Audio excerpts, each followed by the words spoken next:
안녕하세요. 창사빠남입니다. 창호에는 5대 성능이 있는데요. 저희는 이 중에서 단열을 제일 중요시합니다. 예. 그러면 저희가 창호 선택을 성공적으로 하려면 그 창문이 얼마만큼의 단열 성능을 갖고 있는 거고, 뭐 상담하시는 분이나 아니면 뭐 홍보 자료에서 보면 다들 자기께 좋다고는 하는데, 이게 정말 내가 생각하는 어떤 기준점 와 부합을 하는지 뭐 이런 판단을 할 수 있는 그런 방법을 오늘 소개를 드리려고 합니다. 그런데 저희가 창호 상담을 하다 보면 창호 단열에 대해서 그냥 업체들이 보통 이런 식입니다. 아, 우리는 뭐 공기층이 남들보다 몇 미리 더 두꺼우니까 우리 게 좋아요. 뭐 아르곤가스 우리는 넣어주니까 좋아요. 뭐 이제 이런 거여서 사실 이제 저는 어떤 느낌도 드냐면 뭐 홈쇼핑 같은 걸 보다가 뭐 무슨 음식 갖고 오면 얘는 뭐 남성 건강에 좋아요, 얘는 뭐 눈에 좋아요, 뭐 저는 그런 느낌을 많이 받거든요. 그게 아니라 정말 고객이 제대로 판단할 수 있게끔 어떤 정량적인 거, 그 다음에 총체적인 그런 관점에서 창호의 그 전체 있잖아요. 지엽적인 거 말고 뭐 자기네들이 얘기한 그런 장점들이 이렇게 총 취합이 돼서 그게 그 창 세트라는 그 전체가 도대체 어떤 단열 성능을 숫자적으로 갖고 있는지를 어, 그런 방향에서 저는 상담을 이끌고 가는 게 맞다고 보는 거거든요. 네, 그래서 빠르게 알아보겠습니다. 창호의 단열 성능은 열 관리율로 표현을 합니다. 열 관리율이라는 거는 말 그대로 열의 흐름의 정도예요. 얼마나 많이 흐르느냐. 그럼 단열이라는 건 뭘까요? 열을 막아주는 거잖아요. 그러니까 열 흐름을 최대한 억제를 해줄수록 단열이 좋은 거잖아요. 그렇기 때문에 이제 이 열 관리율의 단위가 이 열량 와트 퍼 m제곱 k인데 단위 면적당, 단위 온도당, 예, 뭐 열은 고온에서 저온으로 가는 거잖아요. 그다음에 어느 단위 면적당 얼마나 열이 이동하는지에 대한 양이기 때문에 이 열 관리율은 적을수록 단열이 좋은 거죠. 예, 그건 뭐 이제 너무나 당연한 얘기잖아요. 그래서 그러면 창호의 열 관리율을 어떻게 측정을 할까? 저희 KS 규격이 있습니다. 나라에서 정한 시험법인데 KSF 2278 창민문의 단열 성능 시험 규격이 있는데 이걸 제가 AI한테 이렇게 던져주고 네가 생각하는 개념들을 한번 좀 그려봐 달라. 이 시험법에 대한 어, 그 규격을 주면서 한번 공부를 해봐라고 했더니 이렇게 그려갖고 왔어요. 너무나 당연한 겁니다. 어떤 연구원이 이 시험을 하라고 해도 저는 이렇게 다들 생각을 할 것 같아요. 그래서 굉장히 직관적인데, 약간 고온의 그 실이 있고 저온의 실이 있습니다. 그러면 고온하고 저온 간에 이제 온도 차이가 있겠죠. 그 사이에 창문을 두고 여기에서 열이 얼마나 그 흐름이 억제가 되는지의 정도를 이제 측정을 하는 거겠죠.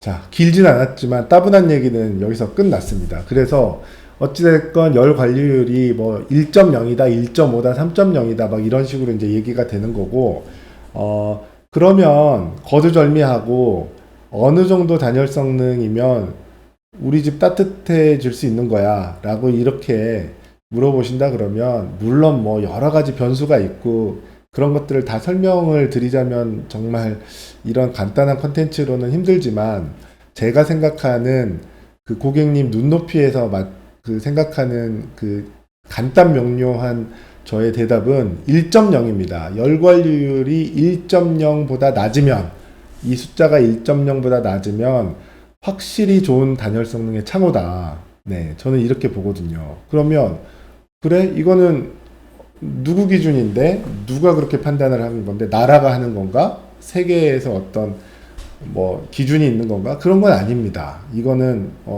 그냥 그 저의 판단이고 이제 중요한 건 이렇게 판단하는 근거가 궁금하시겠죠.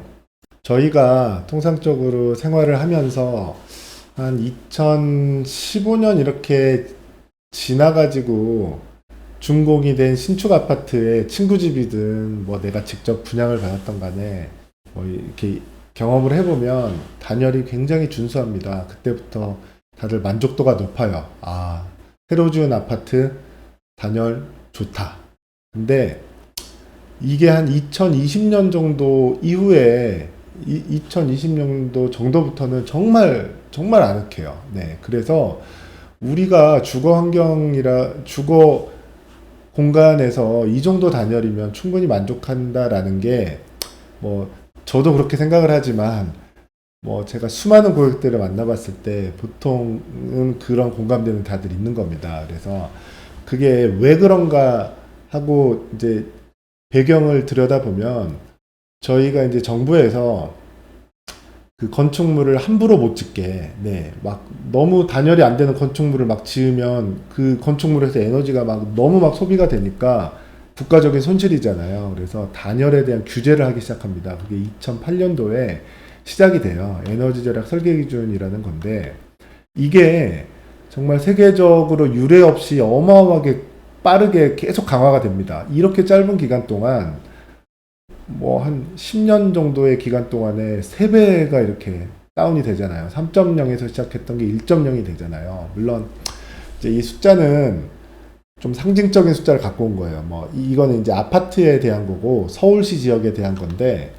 뭐 지역이 다르거나 아니면 공동주택이 아니거나 이러면 뭐 다른 숫자들은 있지만 어쨌든 이 추이를 보는 데는 부족함이 없습니다. 그래서 어찌됐건 보통 한 이제 2017년도 정도에 이 규제가 반영된 아파트가 한 2020년부터는 준공이 돼서 저희 주변에서 이제 경험이 되는 거니까 이제 1.0까지 창호의 성능이 떨어졌을 때는, 그러니까 좋아졌을 때는 굉장히 뭐 만족스러운 단열 성능을 우리가 체감을 할 수 있다를 저희가 이제 경험을 하는 거죠. 그래서 심지어는 이렇게 엄청 강화를 하다가 1.0 수준에서 지금 1.0에서 2017년부터 올해가 25년이잖아요.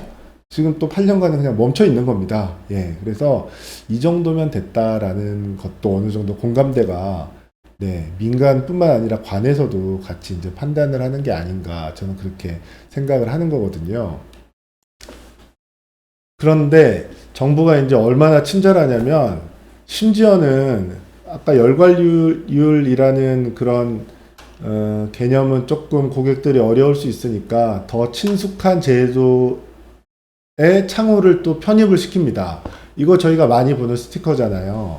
뭐 세탁기에도 있고 뭐 에어컨에도 있고 냉장고에도 있고 보통 가전에 많고 또 우리가 잘 모르는데 뭐 타이어나 뭐 자동차나 이런 데도 있습니다. 그러니까 에너지하고 크게 관련이 중요한 아이템에는 이제 이거를 이 제도를 시행을 하는 건데 창호도 그만큼 중요하다고 정부가 판단을 한 거예요. 그래서 이렇게 직관적으로 볼 수 있게끔 뭐 저희는 등급으로 얘기하는 걸 좋아하잖아요. 그래서 아까 이제 얘기한 1.0이라 그랬잖아요. 제가 1.0의 숫자가 어느 등급에 속하느냐 이 열관리율 기준에 따라서 등급이 나눠지는 거거든요. 그래서 여기서 보면 1등급이 0.9 이하, 그 다음에 2등급은 0.9부터 1.2 사이입니다. 그러니까 정확하게는 1.0이라는 열관리율은 2등급에 속한 거겠죠. 그래서 통상적으로 놓고 봤을 때 1등급이나 또는 2등급 창호면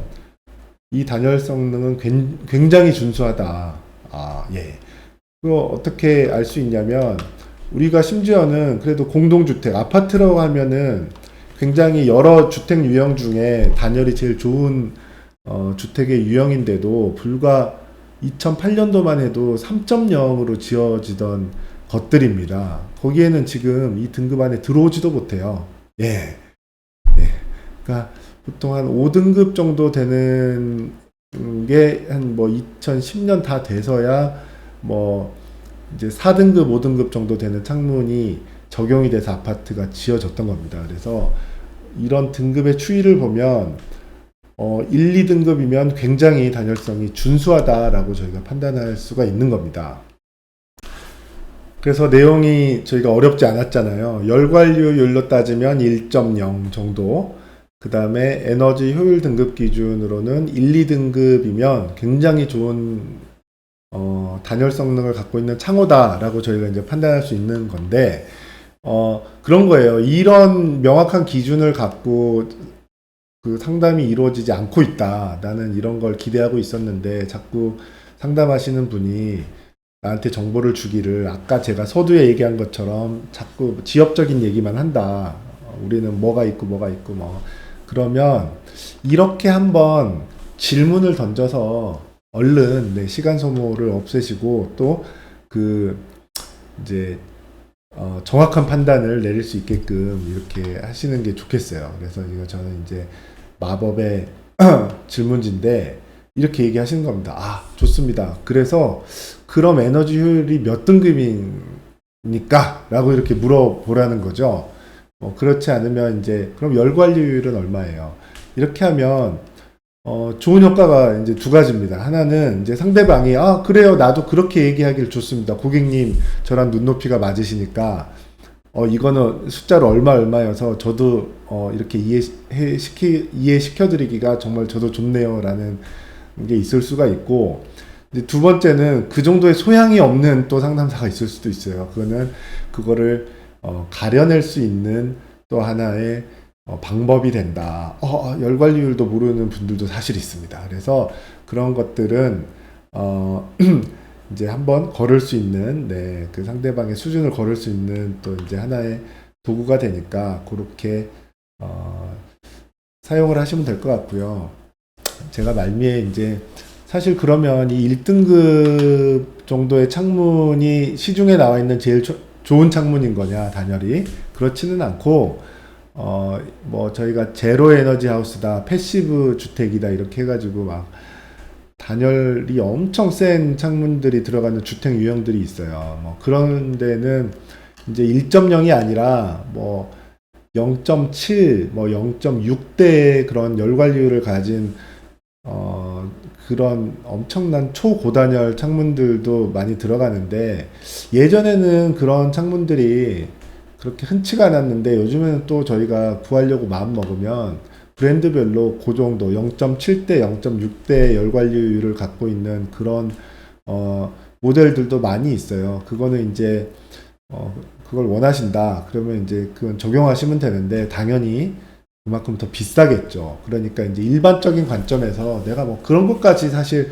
요거 뭐 필요한 건 아니었는데 자꾸 얘기를 듣다 보니까 0.7짜리 내가 뭐 300만 원, 500만 원 더 쓰더라도 그걸 사야 될 것 같고 막 이렇게 이제 좀 흔들리는 판단을 하시지 말아라는 얘기인 거죠. 그래서 다시 말씀드리지만 결론은 1.0 열관리율 1.0 기준으로 보시고 에너지 등급으로는 1, 2등급 정도를 보시되 특별한 본인만의 니즈가 있다 그러면 그 아래 또는 뭐 저는 이제 오늘은 이제 이해하기 쉬우시라고 주거 공간을 갖고 사람 사는 주거 공간을 갖고 단열이 엄격한 그런 그 공간을 갖고 얘기를 드렸는데 또 뭐 내가 필요한 게 상업용 공간이다 이럴 때는 뭐 이거보다 조금 더 낮춰서 생각하실 수도 있어요. 예를 들면 뭐 3등급 정도 열관리율로 따졌을 때는 한 1.5 정도를 수준에 두고 또 선택하는 그런 경우도 있으니까 그거는 이제 참고를 하시면 될 것 같습니다.